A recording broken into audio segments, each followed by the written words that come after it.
Shri B R M Shafeer, ഇപ്പോൾ നിയമസഭയിൽ പ്രത്യേക ഇരിപ്പിടം വേണമെന്ന് അൻവർ ആവശ്യപ്പെട്ടു.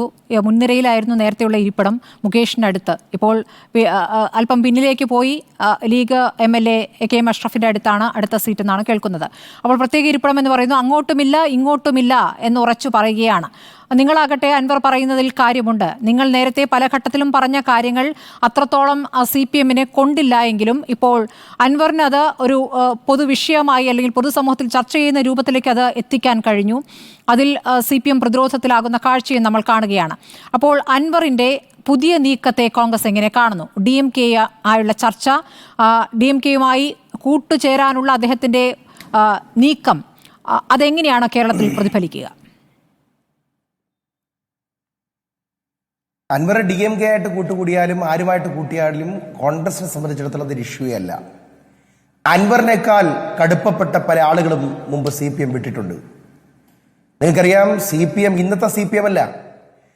10-25 കൊല്ലമായി കൈപ്പിടിയിൽ അധികാരവും അധികാരത്തിന്റെ എല്ലാ ശക്തിയും ഉണ്ടായിരുന്ന ബംഗാളും ത്രിപുരയും കേരളവും EMS-ഉം നയനാരും AKG-യും അതുപോലെ തന്നെ പാർട്ടി ബഹുജന സംഘടനകളും എല്ലാം ഉണ്ടായിരുന്ന ഒരു CPM വെല്ലുവിളിച്ചുകൊണ്ട് സഖാവ് MV രാഘവൻ പുറത്തു വന്നു.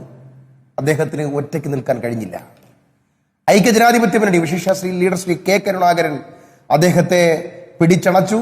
ആ പിടിച്ചണച്ചത് കൊണ്ട് മാത്രം 10-30 കൊല്ലക്കാലം അധികം ജീവിച്ചിരുന്നു ശ്രീ MV രാഘവൻ.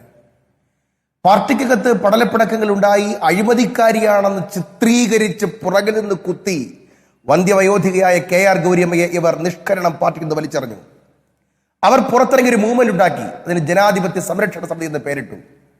ആ ജനാധിപത്യ സംരക്ഷണ സമിതിയുടെ തുടക്കത്തിൽ അവർ പറഞ്ഞത് ഞാൻ കോൺഗ്രസുമായിട്ട് യോജിക്കില്ല എന്ന് തന്നെയാണ്.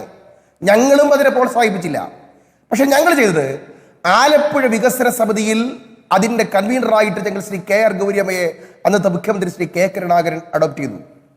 അതിനുശേഷം നിങ്ങൾ ശ്രദ്ധിച്ചാൽ മനസ്സിലാവും, Shri KR Gouriamma Indian National കോൺഗ്രസിനോടൊപ്പം അണിചേർന്നു.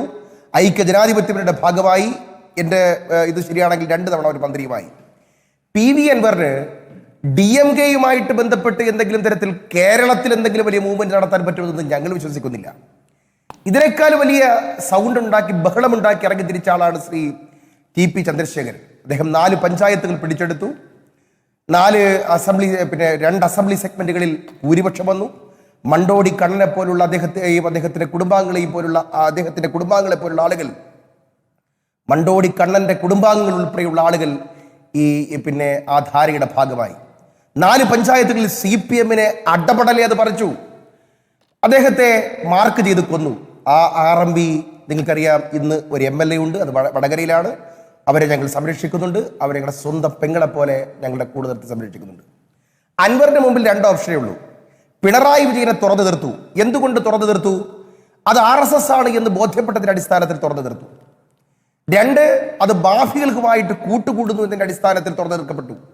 നേരത്തെ ശ്രീ അരുൺകുമാർ പറഞ്ഞതിൽ വസ്തുതാപരമായിട്ട് പിഴവുണ്ട്. അദ്ദേഹം പറഞ്ഞു എല്ലാ അന്വേഷണവും ഞങ്ങൾ പ്രഖ്യാപിച്ചു, അൻവറിന് ചെയ്യാവുന്ന എല്ലാം ഞങ്ങൾ ചെയ്തു. എന്തൊരു കള്ളത്തരമാണ് ശ്രീ അരുൺകുമാർ നിങ്ങൾ പറഞ്ഞത്.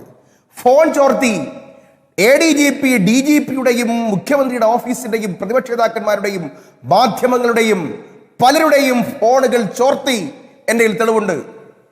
ഇതുവരെ ഒരു അന്വേഷണം നിങ്ങൾ പ്രഖ്യാപിച്ചോ? അന്വേഷണം കൊതിക്ക് വേണ്ടി നിങ്ങൾ പ്രഖ്യാപിച്ചോ? ഇല്ലല്ലോ. SP ഓഫീസിലെ മരം കടത്തി, മരം കൊണ്ടുവന്ന് ADGP-യുടെ വീട്ടിലും സുജിത് ദാസിന്റെ വീട്ടിലും ഫർണിച്ചറായിട്ട് ഇട്ടു. അല്ല, ഗവർണർക്ക് റിപ്പോർട്ട് നൽകിയിരിക്കുന്നത് ADGP MR അജിത് കുമാറും ഫോൺ ചോർത്തിയിട്ടില്ല, അൻവറും ഫോൺ ചോർത്തിയിട്ടില്ല എന്നാണ്. പക്ഷേ ഇപ്പോൾ ഫോൺ ചോർത്തലിൽ PV അൻവറിനെതിരെ കേസ് എടുത്തിട്ടുണ്ട് എന്ന് പറഞ്ഞാൽ, അല്ല അത് ഞാൻ പറഞ്ഞുതരാന്ന്, അതാണ് അതിന്റെ വൈരുദ്ധ്യത്തെ കുറിച്ചാണ് പറഞ്ഞത്. അപ്പോ ഫോൺ ചോർത്തലിനെ സംബന്ധിച്ച് ആരുടെ ഫോൺ ചോർത്തൽ? ADGP-യുടെ ഫോൺ ചോർത്തൽ അന്വേഷിക്കണമെന്ന് അൻവർ. ADGP നിരന്തരമായി പ്രതിപക്ഷത്തിന്റെയും മുഖ്യമന്ത്രിയുടെ ഓഫീസിന്റെയും ചില മന്ത്രിമാരുടെയും ഫോണുകൾ ചോർത്തുന്നു എന്ന ഗുരുതരമായിട്ടുള്ള ആരോപണം. അന്വേഷണമില്ല. ഗവർണർ സ്വമേധയാ ചോദിച്ചു, റിപ്പോർട്ട് തരൂ. ഗവർണർ ചോദിക്കുന്നതിന്റെ പുറകിൽ ഒരു ദുരുദ്ദേശമുണ്ട്. ആ ദുരുദ്ദേശത്തെ മനസ്സിലാക്കിക്കൊണ്ട്, ആ പൊളിറ്റിക്സ് മനസ്സിലാക്കിക്കൊണ്ട് വളരെ സേഫായി കേരളത്തിലെ ഔദ്യോഗികമായ പോലീസ് സംവിധാനം റിപ്പോർട്ട് കൊടുത്തു. അൻവറും ചോർത്തിയിട്ടില്ല, ADGP-യും ചോർത്തിയിട്ടില്ല. എന്നാൽ അൻവറിനെ ഒന്ന് മൂക്ക് കയറണമല്ലോ. തോമസ് എന്ന് പറയപ്പെടുന്ന ഈ കാഞ്ഞിരപ്പള്ളിക്കാരൻ ഒരുത്തരം രാത്രി ഗ്രാമനെ വിളിച്ചുരത്തി ഒരു പരാതി ഡ്രാഫ്റ്റ് ചെയ്ത് രാത്രി 1:50 മുണ്ടക്കയത്ത് ഒരു കേസെടുത്തു അൻവറിന് എന്ന് പറഞ്ഞാൽ മലയും കുന്നും കയറിയാൽ നടക്കട്ടെ എന്ന്. അതാണ് ഫോൺ ചോർത്തൽ. 3, ഈ ADGPയുടെ 12 കൊല്ലക്കാലത്തെ വിദേശ യാത്രകൾ, ദുരൂഹമായ വിദേശ യാത്രകൾ. ആ വിദേശ യാത്രകളിൽ ആരെ കണ്ടു, എവിടെ തങ്ങി, എന്ത് ബിസിനസ് അന്വേഷിക്കണമെന്ന് പറഞ്ഞു. അന്വേഷിച്ചിട്ടില്ല. ഇതുവരെയും ഒരു അന്വേഷണത്തെയും പ്രഖ്യാപിച്ചിട്ടില്ല. അവിടെയും അൻവറിന്റെ ആരോപണങ്ങൾ തള്ളി.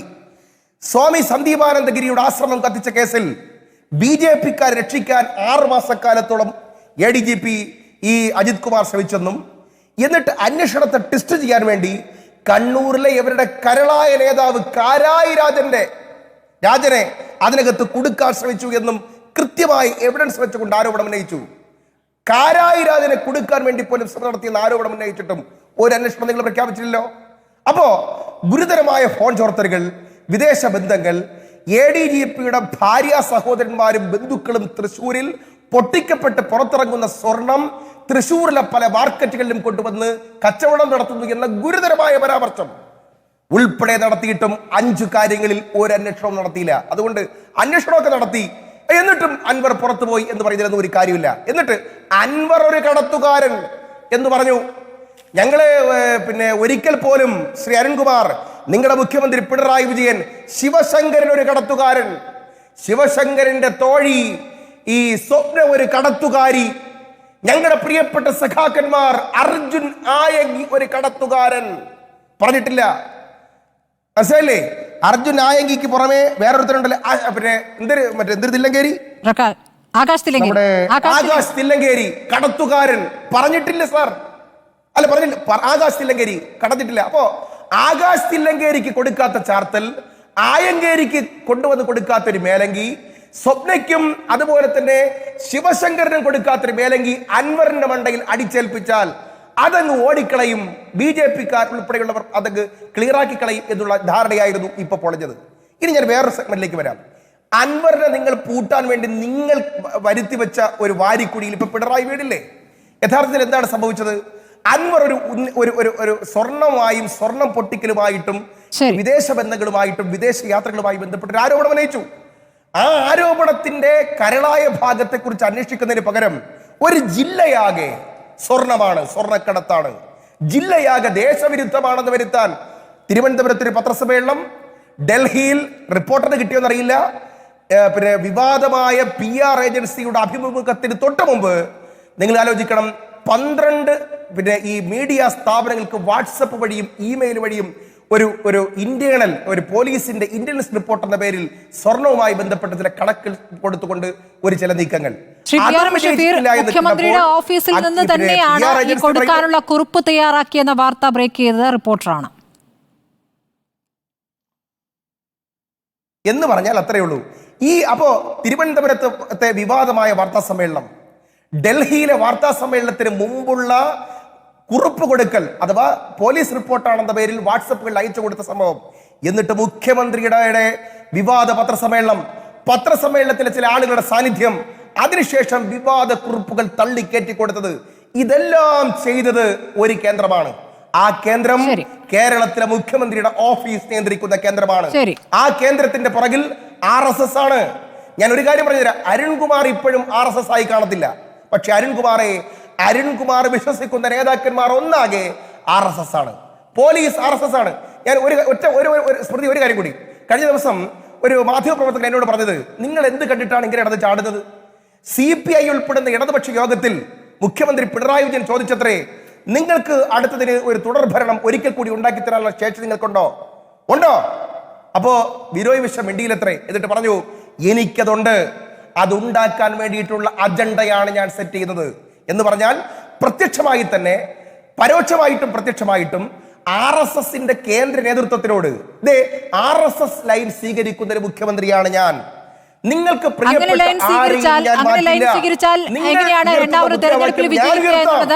വ്യക്തമാകുന്നില്ല. BRM ഷഫീർ, ഞാൻ